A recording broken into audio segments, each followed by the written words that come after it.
Jeden pączek to za mało, oponki lecą hurtowo. Zrób ciasto serowe, rozwałkuj na palec grubości, wycinaj kółka i dziurki. Smaż na złoto i polej lukrym cytrynowym. Trik od Omy. Ciasta nie poganiaj, niech poleży pod ścierką, bo spokój w kuchni to połowa sukcesu.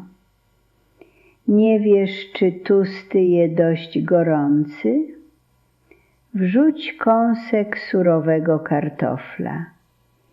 Jak zacznie fest syczeć i bąblować, to znaczy, że możesz ciepć pączki.